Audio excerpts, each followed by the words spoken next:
Hello everyone, nice to meet you again. We'll begin. Today we are going to study Chapter 5, Cross-Cultural Negotiation and Decision Making. As illustrated in the opening profile, we'll learn about this kind of learning goals to learn how to prepare for cross-cultural business negotiation. Second, to recognize the need to build trusting relationship as a prerequisite for successful negotiations and long-term commitment. To be aware of culturally based behavioral differences, values, and agendas of the negotiating parties. Learn their complexities. And continuously to appreciate the variables in the decision-making process and understand the influence of culture on decision-making. Lastly, to become familiar with the Japanese decision-making process and how it is influenced by their cultural norms. As illustrated in this opening profile, global managers negotiated with parties in other countries to make specific plans for strategies and for containing operations. While the complexities of cross-cultural negotiations among firms around the world present challenge enough, managers such as those for British Petroleum may also be faced with negotiating with government-owned companies.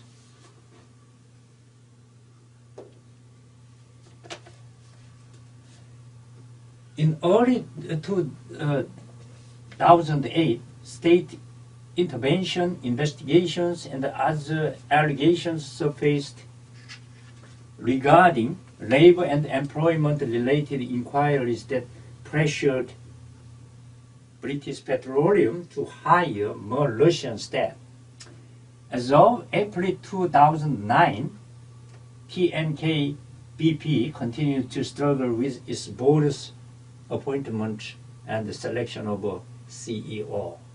The relationship building and the cooperation between BP and the Russian partners is far from healthy.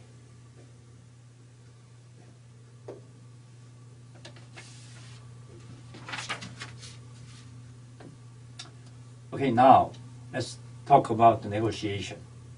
Negotiation is the process of discussion by which two or more parties aim for a mutually acceptable agreement. The ability to negotiate effectively is viewed as one of the most important skills managers can have. Difficult at the best of times, negotiation becomes even more complex and challenging when it takes place between people of different cultural values, lifestyles, expectations, languages, and problem-solving techniques.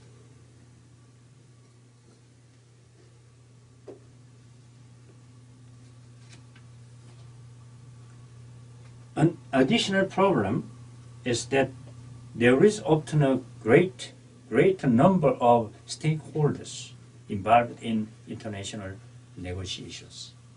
As in this figure, here are headquarters, employees, suppliers, home government, home consumers in home country. This is home headquarters. How about the stakeholders in host country? There are host government, distributors, expatriate employees, host local employees, host consumers. And there are so many firm negotiators, extra stakeholders, it's like investors, alliance partners, contractors, all citizens, and many special interest groups. It's very complicated stakeholders in cross-cultural negotiation.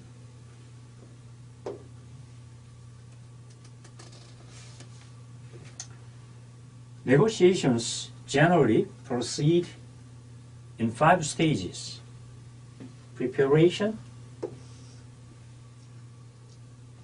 relationship building, exchange for task-related information, persuasion, concessions, and agreement.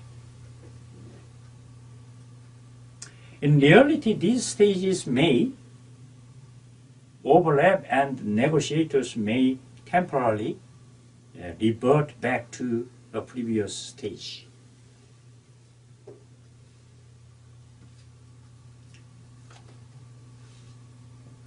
The stage 1 is the preparation. It's the international corporate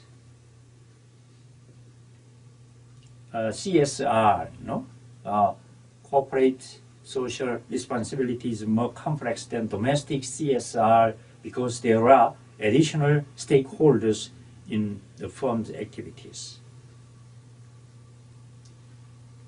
Managers must weigh the rights of domestic stakeholders versus those of host country stakeholders.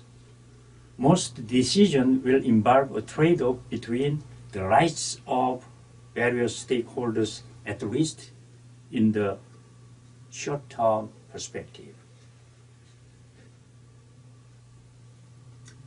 Draw to develop file of counterparts, find out likely demands, team composition, and counterpart authority.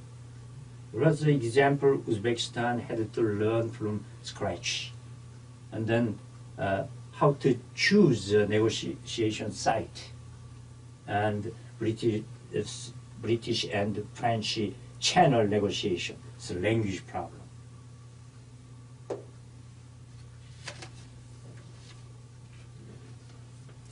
The process of relationship building is usually regarded with more significance in other countries than it is in the United States, where negotiators typically want to get down to business as quickly as possible.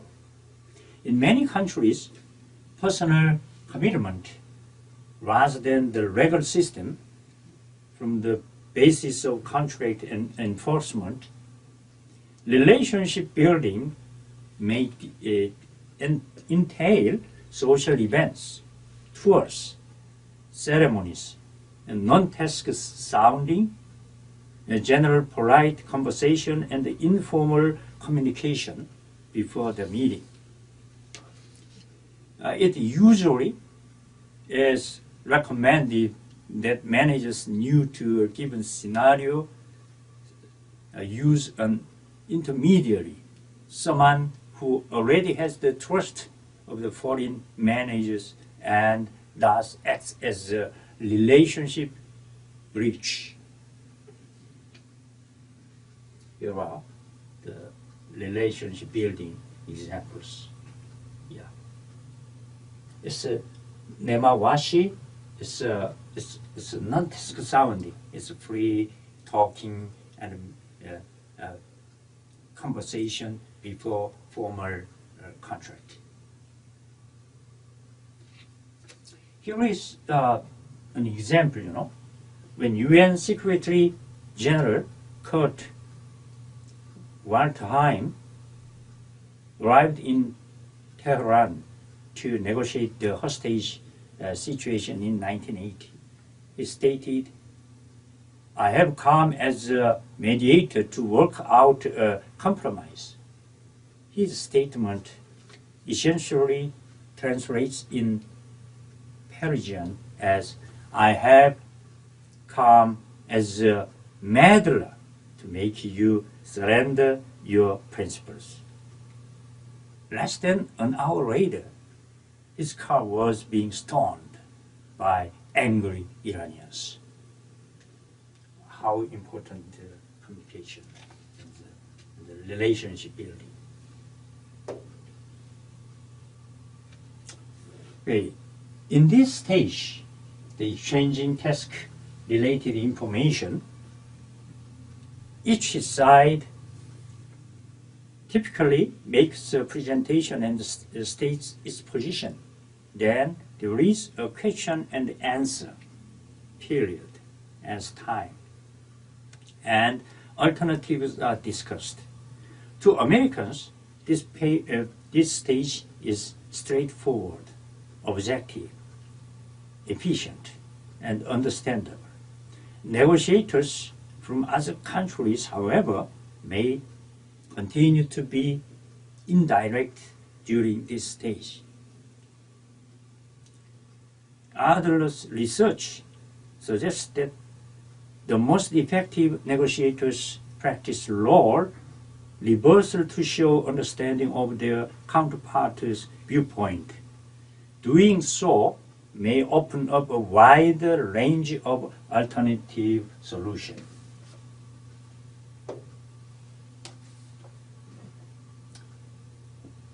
The fourth stage is persuasion. In this stage, both parties try to persuade the other to accept more of one position and give us some of the other. Managers may find bargaining and making concessions to be fraught with difficulties because of different uses and interpretation of verbal and nonverbal behaviors. Dirty tricks are in the eyes of the beholder. For example, false information, ambiguous authority, uncomfortable rooms, rudeness, threats, calculated delays.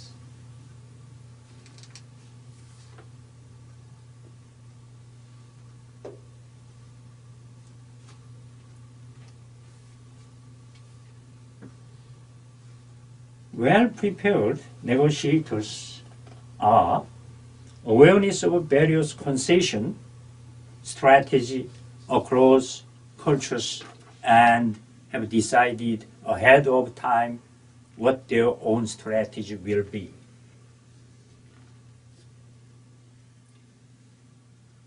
Here is the Russians and the Chinese start with extreme position. Swedish people, businessmen start with what they will accept. Also, they starting with extremes may be most effective.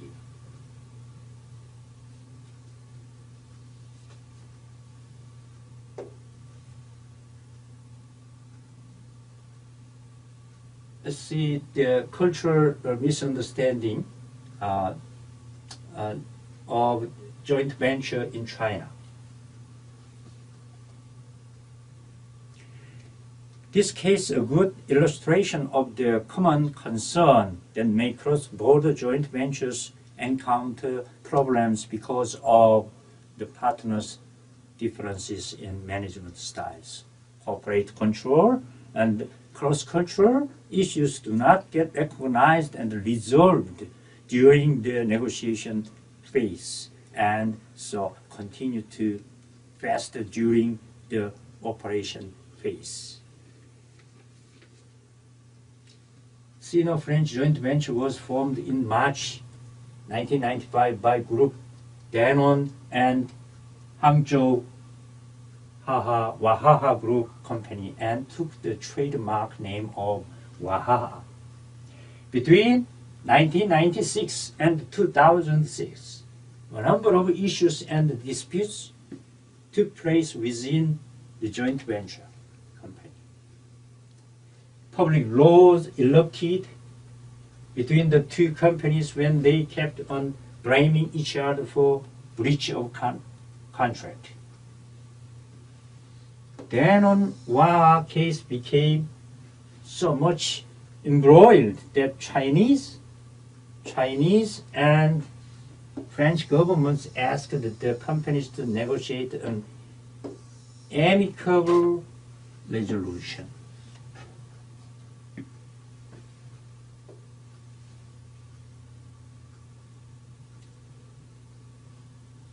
There are a joint venture in China, and a few few lessons we can learn.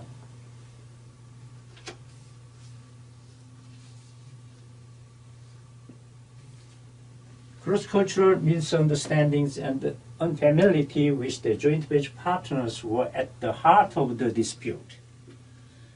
Both companies used the media and public relationships companies instead of having open negotiations. And relationship building and exchange of information is critical in any joint venture company. There was a lack of open communication in day-to-day management of the joint venture. In joint ventures, relationship building takes time and a good amount of interaction between the partners.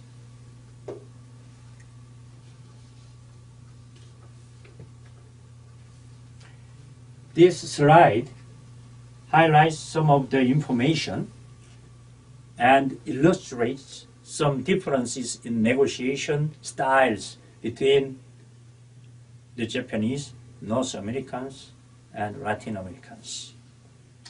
For example, the Japanese hide emotions, but North American deal impersonally, and Latin Americans are emotionally passionate. Like this, there are some characteristics of negotiation style.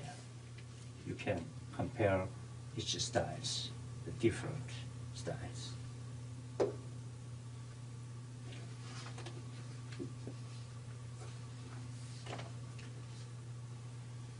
This text provides additional characteristics of American, Indian, Arab, Swedish, and Italian negotiators.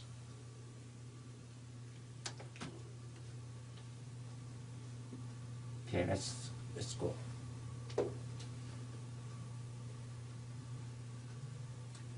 Indians often follow Gandhi's approach to negotiation, which combines strength with the love of truth. Here, for example, look for and say the truth, not afraid to speak up.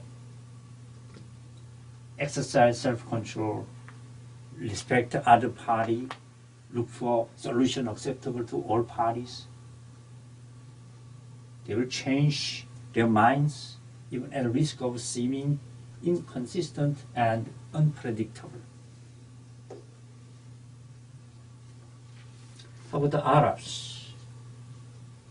Protect honor, they protect honor, self-respect, dignity, and thus are trusted and respected. Avoid direct confrontation, come up with creative, honorable solution. They are impartial and can resist pressure. How about Swedes? They are quite thoughtful, bright, straightforward, overcautious, but flexible. They are slow to react to new proposals, but eager to be productive and efficient. They are able to hide emotions afraid of confrontation. Italians, they have a sense of drama, do not hide emotions, good at reading facial expressions and gestures. They want to make a good impression and use flattery, but are distrusting. They handle confrontation with subtlety and tact. Okay, how to manage negotiation? Person-related conflict in negotiation. Strike likely to invite negative and relationship-oriented responses. As such, the nature and appearance of the relationship between negotiators need to be carefully addressed. Research by Husted suggests many of the problems stem from whether a culture is individual versus collective, and whether it is high or versus low context. Husted's research provides examples between Americans and Mexicans. Here, low context Americans appear impatient, cold, and blunt to Mexicans. Americans must approach negotiations with Mexicans with patience, refrain from attacking ideas. They can find some problems, and then they can solve that problem with this kind of managing negotiation.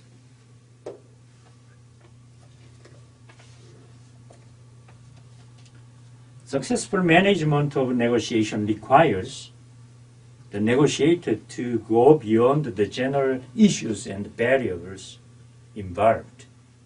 Rather, he or she must gain specific knowledge of the parties, prepare accordingly to adjust to control the situation, and be innovative.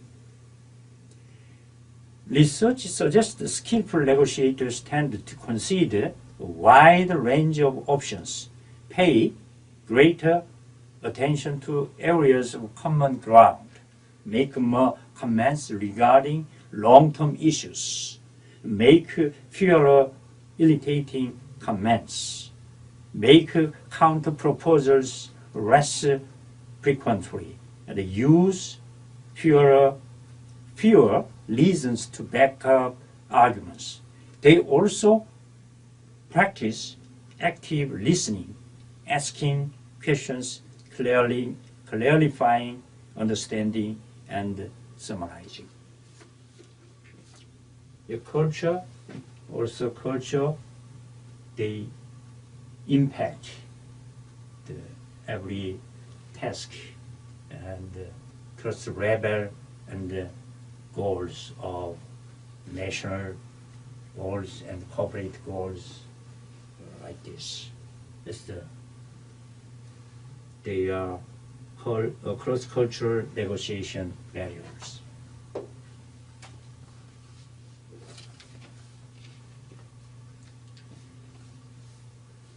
Though face-to-face interaction is likely to remain necessary for most negotiations, the web and technology can provide useful support to the negotiation process here. There are negotiation support systems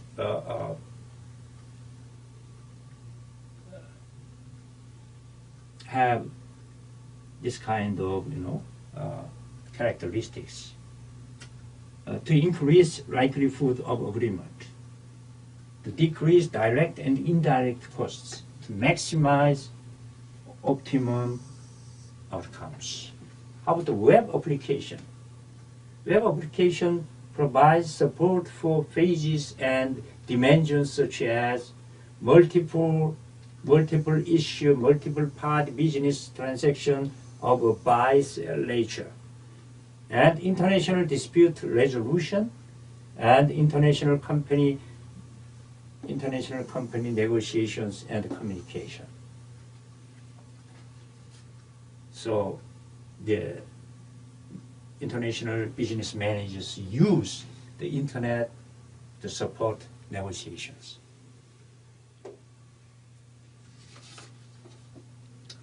How about the e-negotiations? There are advantages and disadvantages. What are advantages? Speed, less travel, laying out much objective information over time. But they have disadvantages like this, not being able to build trust and interpersonal relationships. Non-verbal nuances are lost. Video conferencing may be a good compromise.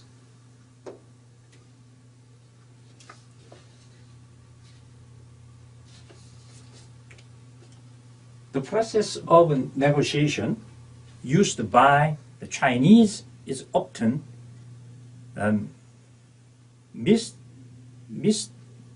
mystifying to Westerners. For example, the Chinese tend to put more emphasis on respect, friendship, saving face, and group goals. As pointed out in the quote by Henry Kissinger, the Chinese appear impersonal and aloof to Americans, whereas Americans appear elated and somewhat frivolous to the Chinese. This figure shows the environmental factors involved in Western Chinese business negotiation. Let's see.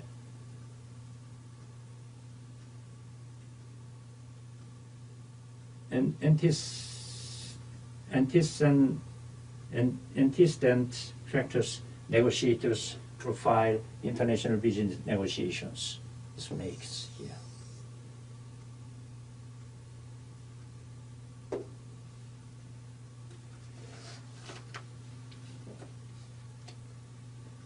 How to negotiating with Chinese. There are two problems: saving face, importance of harmony, two stages of Chinese negotiations as the how to negotiate with Chinese.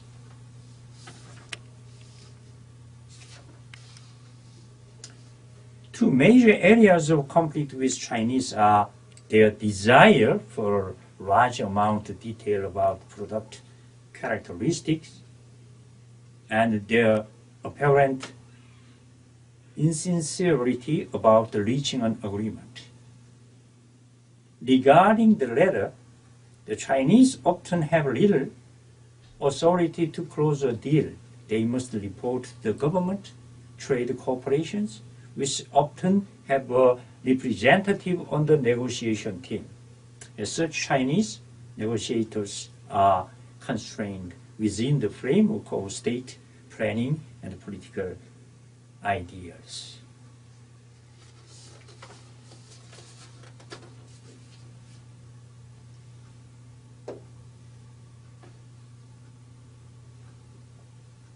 Here are some recommendations for negotiating with Chinese.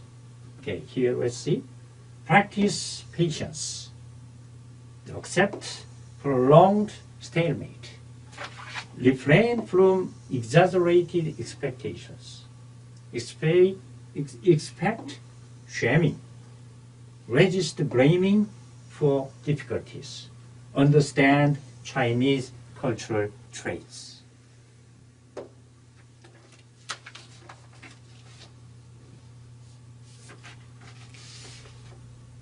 Instrumental-oriented conflict resolution often is used by Americans and in other low-context cultures. It entails addressing conflict directly and explicitly and conceptually, separating the conflict from the person doing the negotiation. This type of conflict resolution is often based on factual information and logical analysis. High-context cultures tend to use expressive-oriented conflict resolution. In this case, conflict is treated indirectly and implicitly. Negotiators want to avoid confrontation because it is viewed as insulting and can cause loss of faith. As an alternative, they rely on invasion and avoidance. The instrumental-oriented conflict means to negotiate on the basis of factual information and logical analysis. And expressive-oriented conflict is to handle a situation indirectly and implicitly without clear delineation of the situation by the person handling it.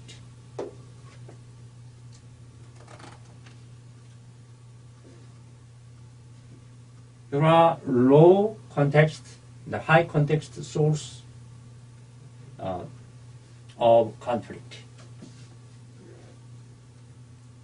This table provides more examples of how conflict may arise and be dealt with among low context and high context negotiations by why, when, what, how.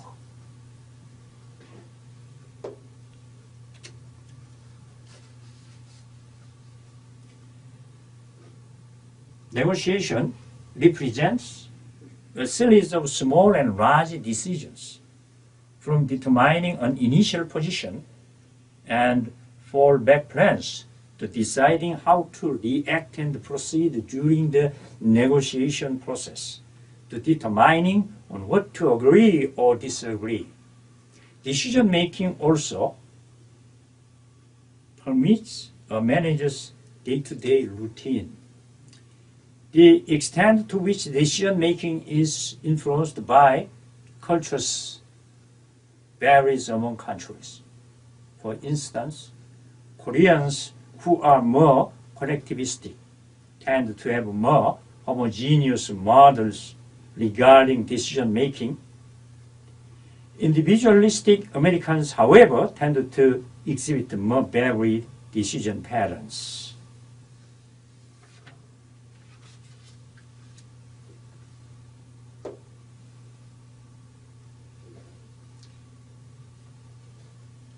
Value systems also influence the overall approach of decision-making from various cultures.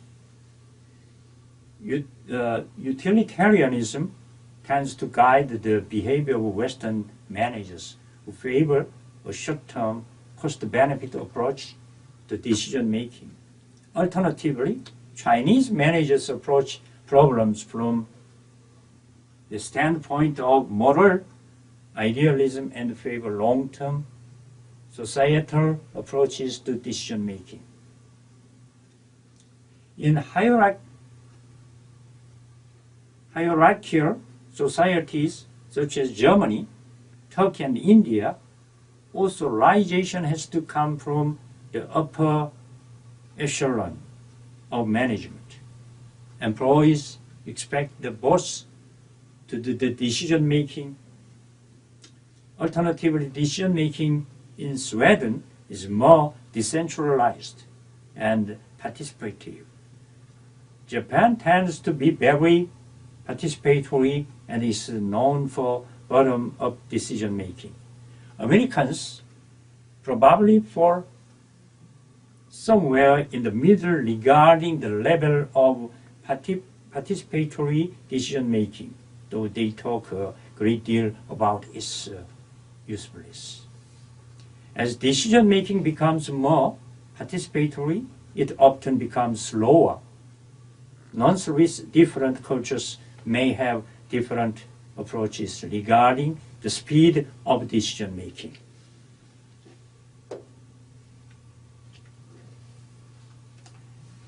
This video summarizes how the variables just discussed can affect the steps in the decision-making process. Yeah.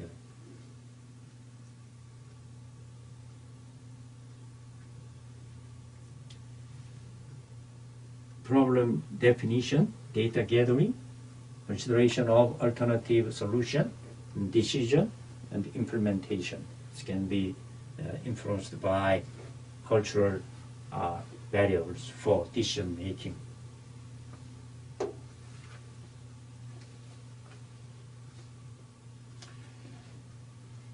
Ame is the Japanese concept of indulgent love, and is one aspect of Ame. Wa means peace and harmony. And it is the building block of Japanese management, as indicated by the emphasis on cooperation, participative management, consensus problem solving, the long-term decision making. Ame results in jinyo, which refers to the mutual confidence, faith, the honor required for successful business relationships, which is the decision making is accomplished by ringi. It's not formal process.